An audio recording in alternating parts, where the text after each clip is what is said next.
welcome to my YouTube channel. If you are new here, I'm so happy to have you and I hope that you will enjoy the content in this video. If you're returning, I'm so thankful because it is because of people like you that we have acquired this kind of growth. So keep sharing, keep liking, keep watching, and yeah. Disclaimer. So everything I'm going to be sharing in this video is merely based on my experience, all right? I'm not a qualified psychologist or qualified therapist or so to say, any of those things, but I hope to be one of those things one day. I'm just gonna share really on what I have learned so far and all that I have been through while I have all that I have gone through, all right? I grew up without both of my parents. My mother died when I was 6 years old, but even when she was alive, I wasn't living with her. In fact, I didn't really know her. I was given away to my caretaker, who is now my mom, my current mom. My dad, on the other hand, he was also not living with me, so I grew up without my parents' love and affection and nurturing. What is healing exactly? Well, let me talk from experience. Before I met a very dear close friend of mine, she told me about healing. Like, yeah, you need to heal and God is gonna heal you and etc. etc. Yeah, you will heal.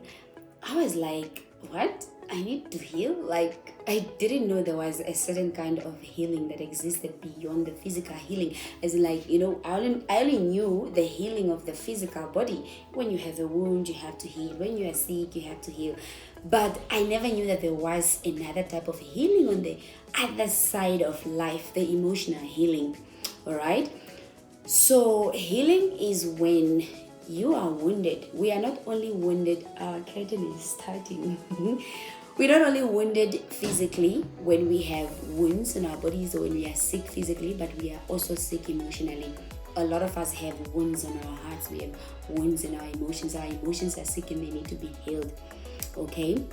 So today I'm just gonna take you through what I have learned, what I've been through, and how I've acquired my healing. All right? And how I also knew how I discovered that I needed to heal. Okay, like I said, I grew up without my parents.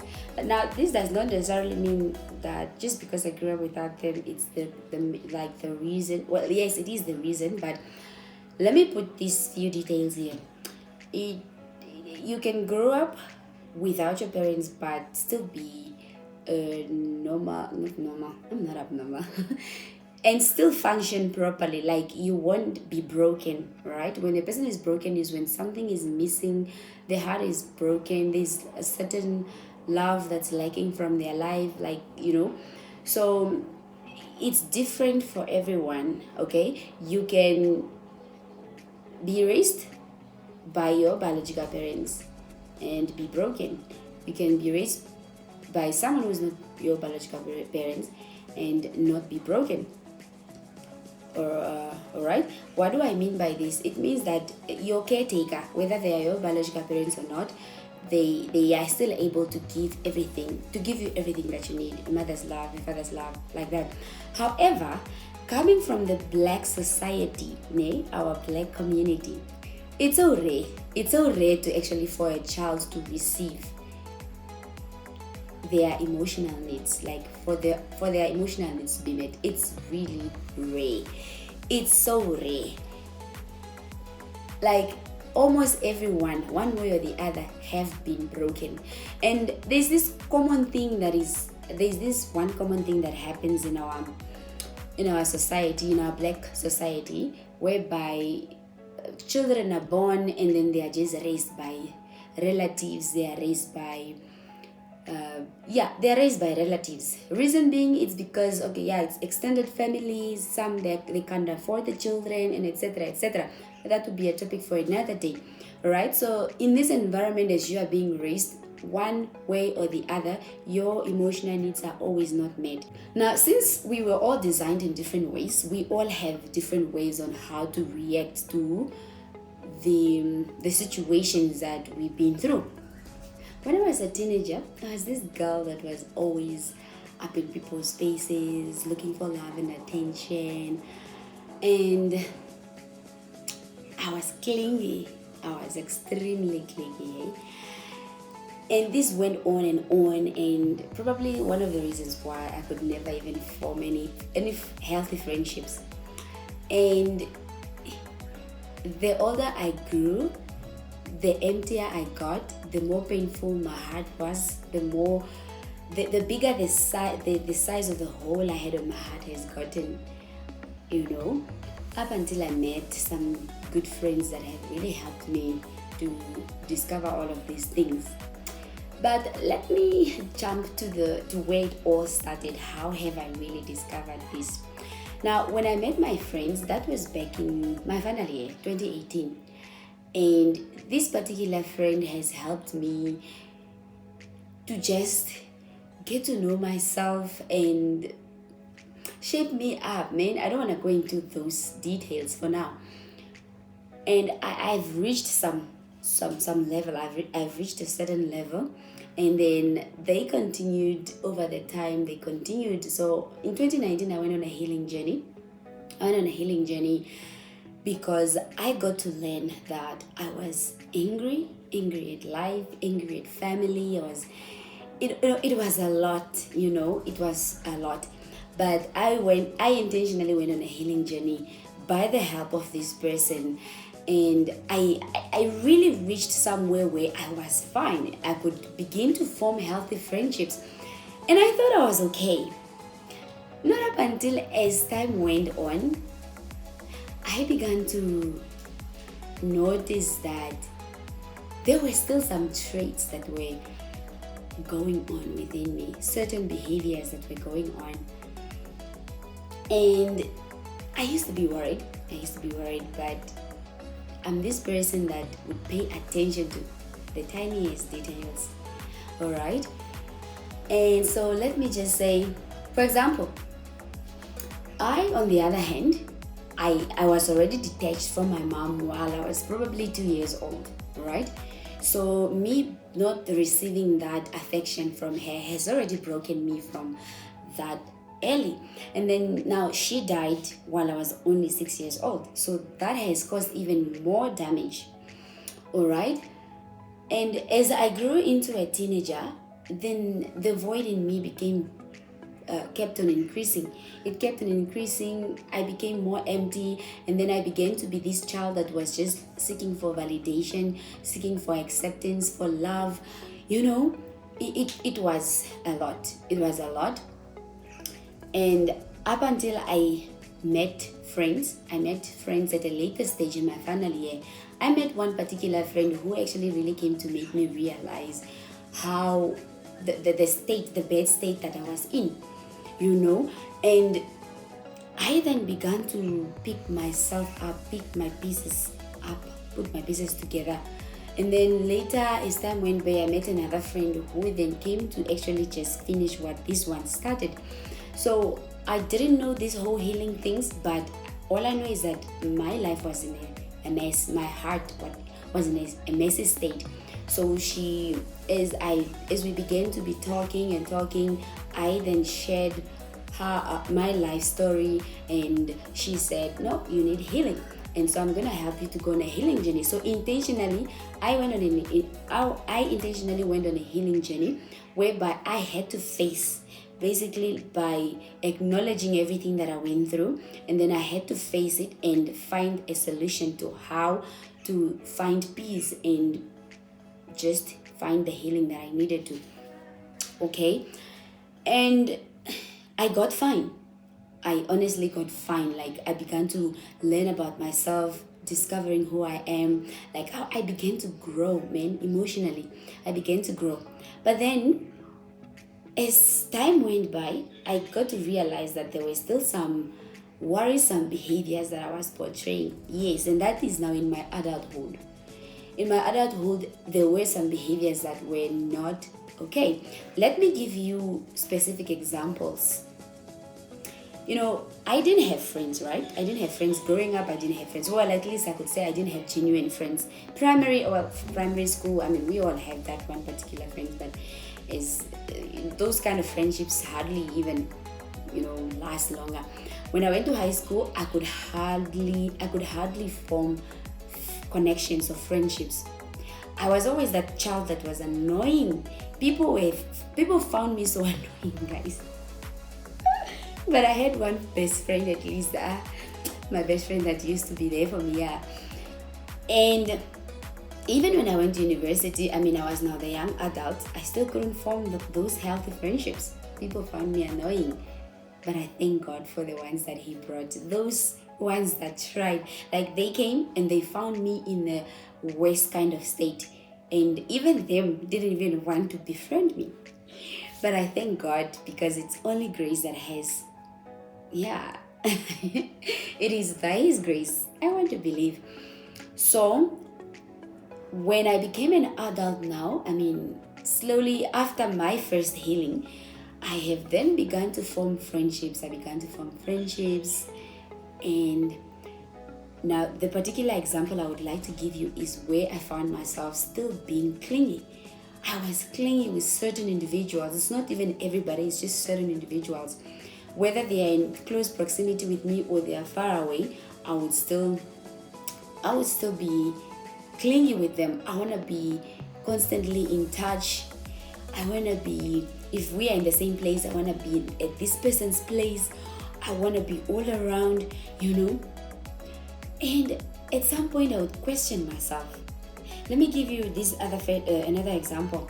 If we're in the same place and this friend happens to be with another person, like they're hanging out and I'm not there, I'll begin to be jealous and I'll be like, yeah, no, why is she with her? Why are they together and I'm not there? But then I could feel deep within my heart that, no, man, this is not right. Why would I feel like this? I mean, the person's life doesn't revolve around me. If it's somebody who is not in my place, like we're not in the same place, and then they happen to be maybe showing some love to other friends, and I'll be like, yeah, no. Why is she not posting me? Why is she posting that person? That jealousy thing. Yeah, no, it was real. But then I'll be like, this is not right. I cannot be feeling like this. But then I can't help it but feel it. You understand? And so I would often feel left out. Yeah, I'd feel left out. I feel like, these people, they're not showing me that love. I wanted my love to be validated, but it was unhealthy. And now I know, before I get to the other part of how I went on to seek the help that I thought I needed, which I needed, obviously. So as this went on, it would happen with different people. Like, okay, this is a friend and this happened, and somehow, somewhere, I don't know, maybe it dies along, or I tried working it out, or maybe I just buried it, but I never really overcame it. And then until the last incident, this one was intense. It was intense because I could just feel so much turmoil within mine, from the inside. If still the same thing, it basically happened again, but then it was heavier this time around. And I began to speak to my friends, my close friends, and I was like, no, this is how I'm feeling, and this is what I do, this is how I feel, and etc. So I decided to do the lab, like different types of attachment styles. Okay, and then I got a few glimpses here and there that this kind of attachment style, and the kind of attachment styles that there are, or that there is, they are different, and everybody has their own, because we are all different people, and how we react to situations will most certainly not be the same as for everybody. So I found out that the attachment style that I had, the attachment styles, there's one secure attachment style, which is a healthy attachment style, and then the others are not healthy. They are insecure attachment styles, and when you find yourself falling under those, you need then to work on yourself. You need to actually find healing. You need help. You need a psychologist, you need a therapist, whatever way or whatever works for you as an individual. So mine was anxious attachment attachment. I'll check it up and then I'll type it there. So this kind of attachment is whereby you are clingy, you are clingy, you are controlling, all right? You are controlling, and those are just a few. And for me, the clinginess has really been playing a role, and I formed really unhealthy attachments. I get attached to people to such an extent that it's so bad, it's so unhealthy. And another thing is controlling. So for example, let me take it back to controlling, or just this whole thing that I'm trying to heal from. Imagine if I am being jealous over my friends. They hang out with other people, I'm not there, I begin to be jealous. If I'm not around them, I'll be wondering, who are they with? What are they doing? I just want to be all up in their space. But this is unhealthy. Now, how much more for relationships, like romantic relationships? It's bad. And this is why you get to have people who are in relationships, and some of the people are controlling, and then they call it, no, if he is not jealous of you, then he doesn't love you. If she is not jealous of you, then she doesn't love you. Whereby a person will call, okay, yeah, no, where are you? With whom are you? Who are you hanging with? And etc. etc. It's unhealthy. It's unhealthy. You can still form a healthy romantic relationship. Your partner can go out, and you don't necessarily have to be so concerned about what are they doing, who are they with, and etc. etc. I know now some of you might disagree with me on this one, but yes, those are my views. All right, so a lot of times those kind of people in those relationships are people who need healing, because they have insecure attachment and they need healing.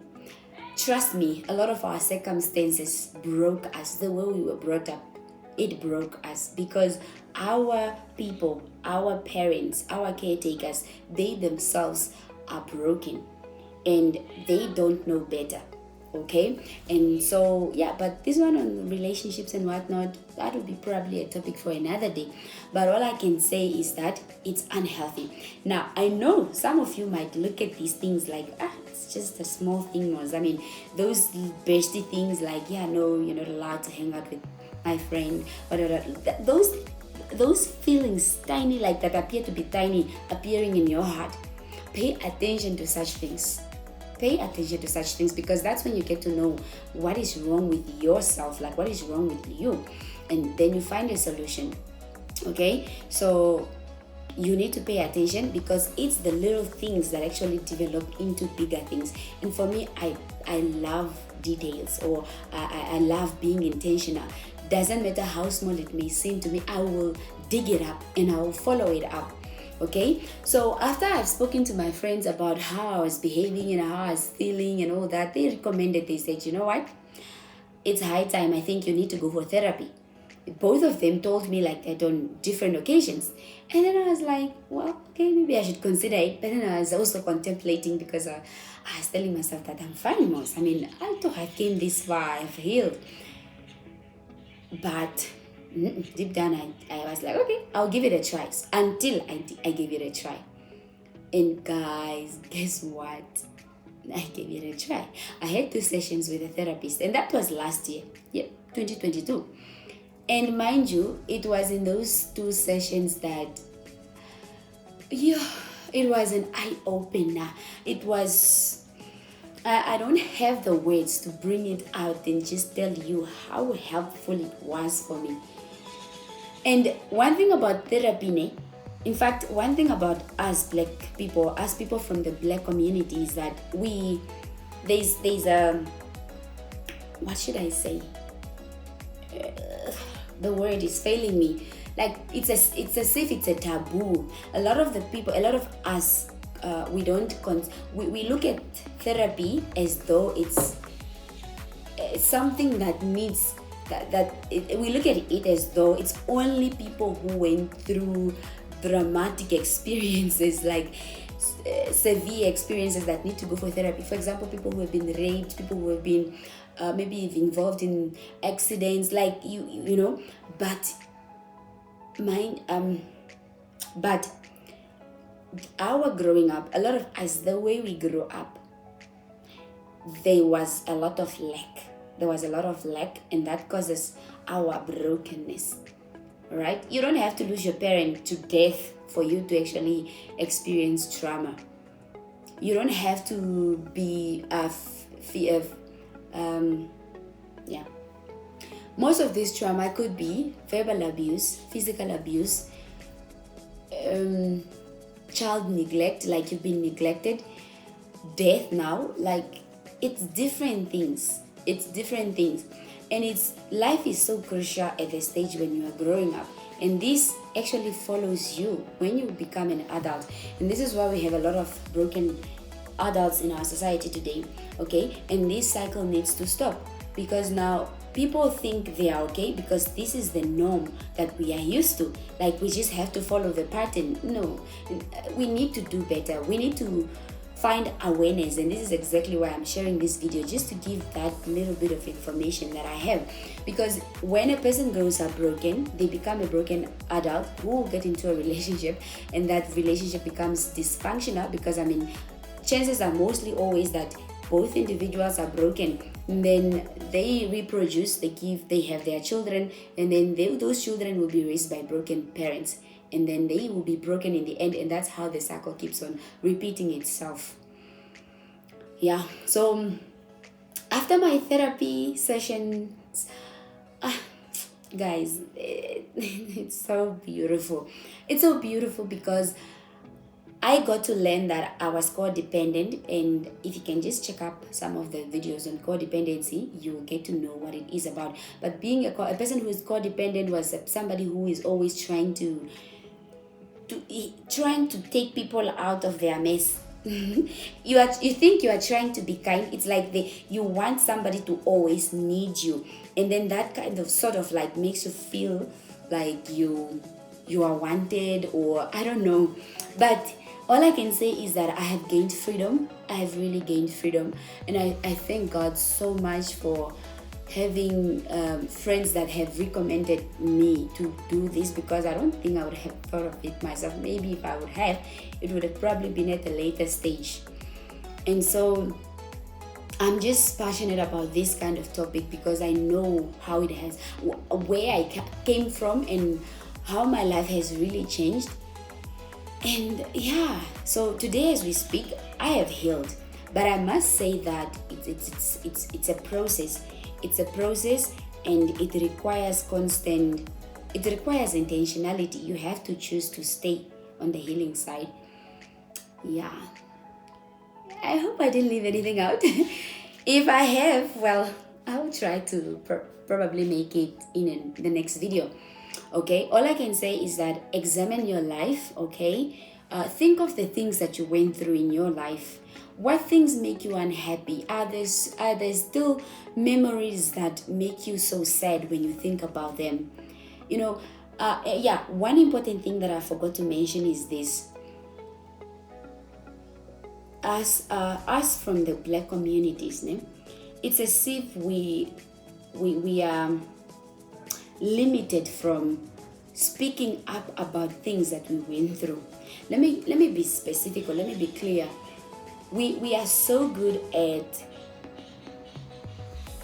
we are so good at acknowledging the good things that our caretakers have done for us, and then it's as if we are not allowed to express the bad that they have done for us. They have done to us. Okay, it's okay for you to acknowledge that, no, I lacked, no, they failed me here in this area. It's okay. There's nothing wrong with that. All right? You acknowledging that does not mean that you're not grateful for everything else that they have done for you. I hope you get the point that I'm trying to bring forth. Because in as much as they have done good things for you, they also have done bad things to you that broke you. And some of them, I know they have done it unintentionally, but then there are those that have done it intentionally. Nonetheless, it does not matter. The fact is that it has affected you negatively, and you need to heal. You need to find a solution. So it starts with you acknowledging that I've been hurt, I've been neglected, I've been rejected, I lacked, okay? It is okay for you to acknowledge all of that stuff. And when you finally find out what the real problem is, go for therapy, go for seek help, go for counseling, okay? But I highly recommend therapy. That one I highly recommend. And be intentional with your growth. Get to discover yourself. Know who you are, because it starts with self-discovery. If you don't know who you are, if you don't know what things you're struggling with, if you don't know the behaviors that are worrisome within you, you will not know that you need help. And this is the problem that is currently at hand. A lot of people think that, no, I'm okay, I don't need help. No, this is how things are done. So it doesn't mean because this is how things are done, or because you have seen your parents or your caretakers, this is how it has been. It doesn't mean that it has to continue like that. We have to break away. We have to do away. We have to move away from this sort of cycle. We have to break it. Yes, so I don't really know what were the last words that I said, but anyways, I think I have shared everything that I wanted to share in this video. And I just want to say thank you for sticking by. If you have watched up until the end, it means that you are definitely enjoying this video. And I just want you to engage with me, in the comment section. Tell me what is it that like you have enjoyed or what you've learned from here. Do not forget to share it with somebody who you think might need it. All right, because at the end of the day, we are trying to make awareness. We're trying to be a better generation and do away with the way things have been, with the norm. The status quo has to change. Okay, so enough with that, and until next time, toodles.